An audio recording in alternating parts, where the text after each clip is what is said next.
ये कहानी है जॉन नाम के मछुआरे की, जो हर रोज की तरह अपनी छोटी नाव लेकर समंदर में मछली पकड़ने निकलता है। लेकिन इस दिन कुछ अलग होता है। अचानक चारों तरफ घना कोहरा छा जाता है और दूर दूर तक कुछ दिखाई नहीं देता। जॉन रास्ता भटक जाता है और इधर उधर भटकते भटकते उसे एक सुनसान नाव नजर आती है। जिज्ञासावश वो अपनी नाव उस नाव से बांधता है और अंदर जाकर देखने का फैसला करता है। जैसे ही वो उस नाव के भीतर जाता है, उसके होश उड़ जाते हैं। पूरी नाव खाली थी, न कोई इंसान, न कोई आवाज, बस रहस्यमयी सन्नाटा। जॉन जब उस रहस्यमयी नाव में गया तो सब कुछ बिल्कुल सामान्य लगा। खाना ताजा था, कपड़े करीने से रखे थे और हर जगह इंसानी मौजूदगी के संकेत थे। लेकिन वहां कोई था नहीं। वो नाव को चालू करने की कोशिश करता है पर इंजन काम नहीं करता। इतने विशाल समुद्र में अकेली और खाली नाव देखकर जॉन हैरान रह जाता है। वो दूरबीन से चारों ओर देखने की कोशिश करता है, शायद कोई पास में हो, लेकिन घना कोहरा सब कुछ ढक चुका था। निराश होकर वो कंट्रोल रूम लौटता है और वहां पड़ा रेडियो ऑन करता है, मदद के लिए कोई संकेत भेजने के इरादे से। जॉन ने रेडियो पर संदेश भेजा, ये नाव समंदर में फंसी है, कोई सुन रहा हो तो जवाब दे। संदेश भेजने के बाद उसने सोचा कि अब अपनी छोटी नाव से लौट जाना चाहिए। लेकिन जब वो बाहर आया तो उसकी नाव वहां नहीं थी, जबकि उसने उसे अच्छे से बांधा था। उसकी हैरानी और बढ़ गई जब देखा कि अब चारों ओर फैला कोहरा भी अचानक साफ हो गया था और आसमान एकदम खुला था। अब दोपहर का समय हो चुका था। जॉन को समझ नहीं आया कि ये सब क्या हो रहा है। वापस लौटने का कोई और रास्ता न देख वो उसी खाली जहाज पर लौट आया और नक्शे के सहारे रास्ता ढूंढने लगा। जॉन अब ये समझने की कोशिश करता है कि वो आखिर है कहाँ और अपने घर कैसे लौट सकता है। परेशानी ये थी कि उस रहस्यमयी नाव का इंजन खराब था। अगर उसे बचना था तो किसी भी हाल में इंजन को ठीक करना ही था। वो पूरे जहाज में टूल बॉक्स तलाशता है और कड़ी मेहनत के बाद इंजन ठीक कर लेता है। उसके लिए ये एक बड़ी राहत थी। अब नाव चालू हो चुकी थी और दिशा भी धीरे धीरे समझ आने लगी थी। लेकिन खतरा टला नहीं था। जॉन कंट्रोल रूम में जाकर फिर से रेडियो से संपर्क करता है, मगर इस बार भी कोई जवाब नहीं आता। सब कुछ अब भी रहस्य में डूबा था। फिर वो लड़का ऊपर आता है और उसे अचानक टॉयलेट जाना पड़ता है। कोई आसपास नहीं था तो वो सोचता है कि समंदर में ही कर लेता हूँ। जैसे ही वो किनारे जाता है, अचानक किसी ने पीछे से उसे धक्का दे दिया। वो सीधा पानी में गिरता है। हालत बेहद खतरनाक थी, लेकिन उसने रील को पकड़कर किसी तरह खुद को डूबने से बचा लिया।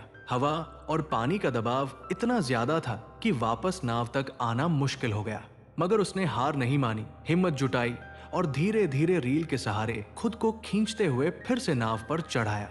इस सब के बीच उसका काम पूरा नहीं हो पाया तो वो दोबारा टॉयलेट जाने लगा। जैसे ही वो नीचे पहुंचा, अचानक किसी ने जोर से दरवाजा बंद कर दिया। जॉन ने पहले इसे हवा का असर समझा और ध्यान नहीं दिया, लेकिन जब बाहर निकलने की कोशिश की तो देखा कि दरवाजा अंदर से बंद हो चुका है। अब वो हैरान रह गया। उसने दरवाजा खोलने की हर कोशिश की, यहाँ तक कि जेब से एक सिक्का निकालकर ताले में फंसाकर भी खोलने की कोशिश की, मगर सब बेकार गया। अब उसे लगने लगा कि इस जहाज पर वो अकेला नहीं है, कोई है जो उसे परेशान कर रहा है, जो दिखता नहीं लेकिन हर वक्त मौजूद है। उसे लगने लगा जैसे कोई उसके साथ बेरहमी से खेल रहा हो। वो जोर से चिल्लाया, कृपया जो भी हो दरवाजा खोल दो, मैं कोई चोर नहीं, बस देखने आया हूँ। लेकिन कोई जवाब नहीं आया। अब उसे समझ आ गया कि मदद की उम्मीद बेकार है। वो कीबिन की तरफ बढ़ा और अंदर जाकर जो देखा उससे उसकी रूह कांप गई। वहां खून के धब्बे थे। डरावना माहौल था, पर उसने डर को नजरअंदाज किया और एक कैंची उठाकर दरवाजा खोलने की कोशिश की, लेकिन ताला अब भी नहीं खुला। तभी पूरी नाव जोर जोर से हिलने लगी, जैसे कुछ बड़ा होने वाला हो। जॉन बेहद घबराया हुआ था। तभी उसकी नजर ऊपर की एक खिड़की पर पड़ी। वो किसी तरह उस खिड़की से बाहर निकला और चारों ओर देखा। दूर से एक विशाल कार्गो जहाज उसकी ओर आता नजर आया। उसकी दिशा सीधी उसी नाव की ओर थी। जॉन को समझ आ गया कि अगर वो जहाज टकराया तो सब खत्म हो जाएगा। अब उसे हर हाल में अपनी जान बचानी थी। उसने सिग्नल देने का सोचा, लेकिन उसके पास कुछ था नहीं।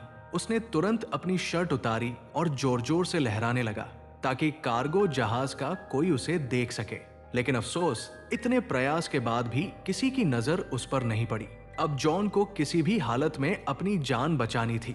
अगर उसकी नाव आगे बढ़ती रही तो कार्गो जहाज से टकरा कर सब खत्म हो सकता था। तभी उसकी नजर खिड़की के पास लटकी एक रस्सी पर पड़ी। उसके दिमाग में तुरंत एक आइडिया आया, अगर वो इस रस्सी का इस्तेमाल करे तो शायद जहाज को रोक सके। उसने जल्दी से रस्सी बांधी और बाहर फेंकी ताकि नाव की गति रुक जाए, लेकिन हालात और बिगड़ गए। रस्सी इंजन के पंखे में फंस गई और खींचते हुए बाथरूम के अंदर आकर उसके गले में अटक गई। उसका दम घुटने लगा। मरने की कगार पर पहुंचकर उसने हिम्मत दिखाई और एक औजार से खुद को आजाद किया। उसकी गर्दन पूरी तरह लाल पड़ गई थी।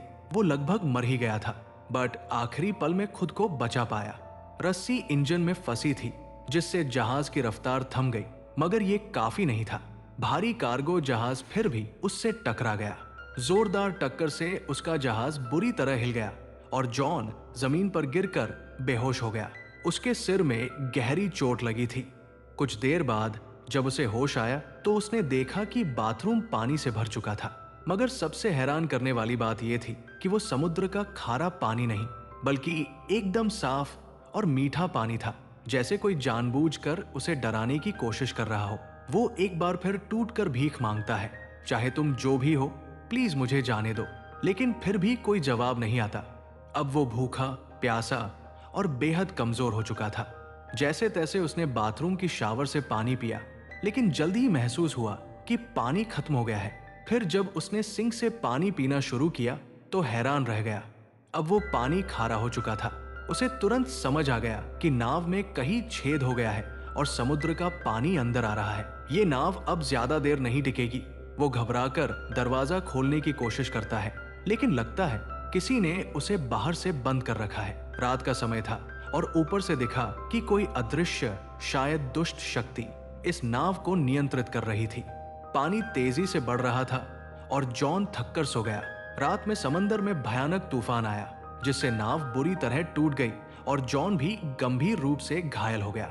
सुबह जब उसकी आंख खुली तो पानी सिर तक पहुंच चुका था, सिर्फ चेहरा बाहर था।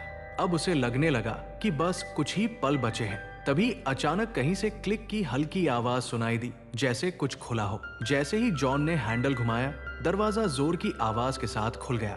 पानी का दबाव इतना ज्यादा था कि दरवाजा टूटकर नीचे गिर पड़ा और इसी तरह वो बाहर निकलने में कामयाब हुआ। बाहर निकलते ही वो सीधा नाव की छत पर गया ताकि ताजी हवा में सांस ले सके, क्योंकि नीचे ऑक्सीजन लगभग खत्म हो चुकी थी। अब उसे यकीन हो गया था कि कोई अदृश्य ताकत उसे हर हाल में सताना चाहती है। वो शारीरिक और मानसिक रूप से टूट चुका था और नीचे की तरफ पानी लगातार भरता जा रहा था। उसे समझ आ गया कि अब नाव कभी भी डूब सकती है। जॉन ने तय कर लिया था अब वो इस जहाज पर नहीं रुकेगा। तभी उसे एक आइडिया आया। उसने जहाज से एयर बैग्स निकाले और टूटे हुए बाथरूम के दरवाजे को इस्तेमाल करके एक छोटा राफ्ट बना लिया। उसने सब कुछ मजबूती से बांधा ताकि राफ्ट टिक सके, लेकिन राफ्ट चलाने के लिए उसे कुछ और जरूरी सामान भी चाहिए था। उसने जहाज से खाना, पानी और जरूरी औजार जमा किए और खुद को पूरी तरह तैयार किया। फिर बिना पीछे देखे वो जहाज से उतर गया और राफ्ट पर सवार होकर धीरे धीरे समंदर में आगे बढ़ने लगा। वो राफ्ट पर था और उसके सामने वही बड़ी नाव अब भी खड़ी थी। कई घंटे गुजर गए, लेकिन न तो वो ज्यादा दूर जा पाया और न ही वो नाव डूबी, जिसे वो समझ रहा था कि 5 से 10 मिनट में डूब जाएगी। वो अब भी उसी हालत में थी। तभी उसके दिमाग में एक आइडिया आया, अगर ये नाव अभी तक नहीं डूबी तो क्यों न इसके रिसाव को ठीक कर लिया जाए। अगर ऐसा हो गया तो वो इस मजबूत नाव से आराम से सफर कर सकता है। ये सोचकर वो वापस नाव के पास गया। सबसे पहले उसने रिसाव को ठीक किया, फिर पाइप और औजारों से एक पंप तैयार किया ताकि पानी बाहर निकाला जा सके। उसने जो पंप बनाया था उसकी मदद से नाव में भरा समुद्र का पानी धीरे धीरे बाहर निकल गया। रिसाव ठीक करने और पानी हटाने के बाद उसने जहाज की बाकी दिक्कतें भी ठीक कर दी। साथ ही उसने बाहर से भी मरम्मत की ताकि आगे सफर में कोई और परेशानी न हो। काम खत्म होने के बाद उसने फिर से रेडियो से मदद मांगने की कोशिश की, लेकिन इस बार भी कोई जवाब नहीं आया। मायूस होकर वो वापस लौटा और नक्शा निकालकर एक बार फिर रास्ता समझने लगा। उसने नाव को आगे बढ़ाने की कोशिश की, लेकिन जैसे ही इंजन स्टार्ट किया, नाव बिल्कुल नहीं हिली, मानो फिर से उसे धोखा दे रही हो। वो नाव एकदम स्थिर थी, जैसे पानी में जड़ हो गई हो, और यही सोच उसे अंदर से तोड़ रही थी। वो पूरी तरह थक चुका था, उम्मीदें खत्म हो रही थी। तभी दूर से उसने एक और जहाज आते देखा। अब उसके पास बस एक ही रास्ता था, अपने छोटे राफ्ट से उस जहाज तक पहुंचना।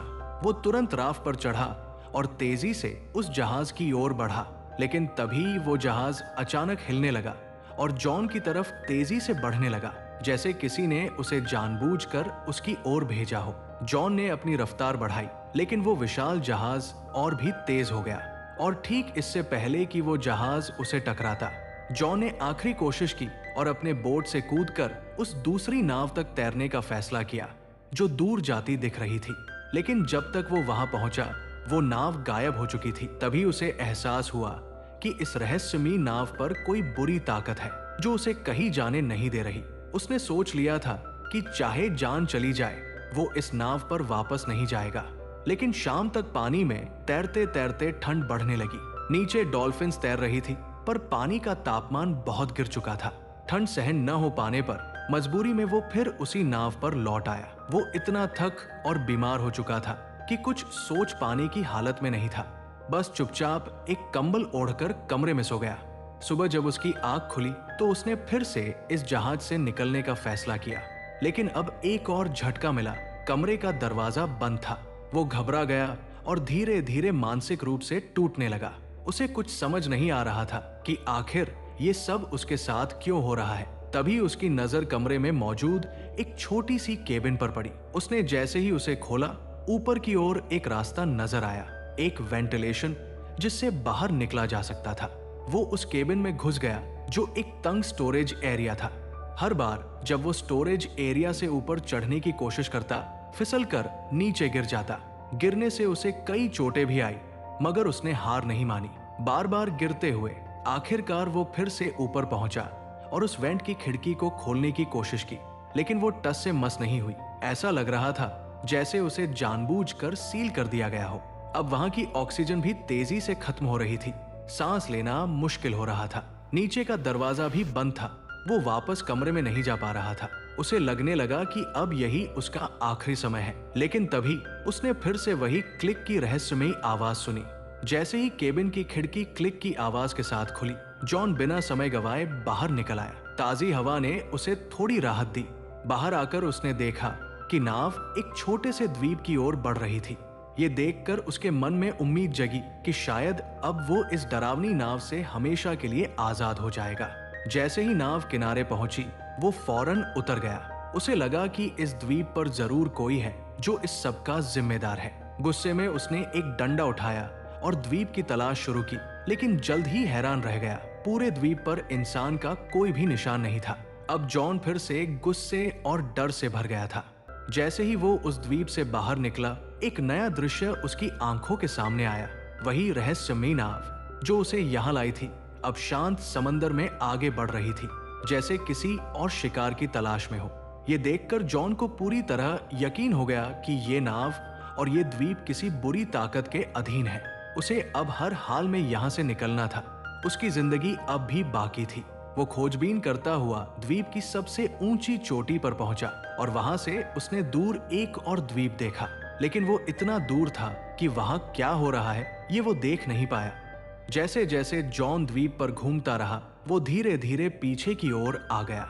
लेकिन जब वो वहां पहुंचा तो उसकी आंखें फटी की फटी रह गई। ये वही जगह थी जहां से उसकी यात्रा की शुरुआत हुई थी। सब कुछ वैसा ही था। वही उसकी पुरानी नाव ठीक उसी जगह बंधी हुई और वही लोग, जैसे कुछ बदला ही ना हो। पूरा माहौल पहले जैसा था, जैसे कुछ हुआ ही नहीं। जॉन एकटक सब देख रहा था। उसे यकीन नहीं हो रहा था कि ये सब एक बुरे सपने जैसा लगने वाला अनुभव असल में उसके साथ घटा था। लेकिन अब सवाल उठता था, उसकी नाव वहां दोबारा कैसे पहुंची और इस द्वीप की सच्चाई क्या थी? जॉन जब द्वीप के पीछे पहुंचा तो हैरान रह गया। वही जगह, वही नाव, वही लोग, जैसे कुछ भी नहीं बदला। उसे यकीन नहीं हो रहा था कि ये सब असल था या कोई बुरा सपना। मगर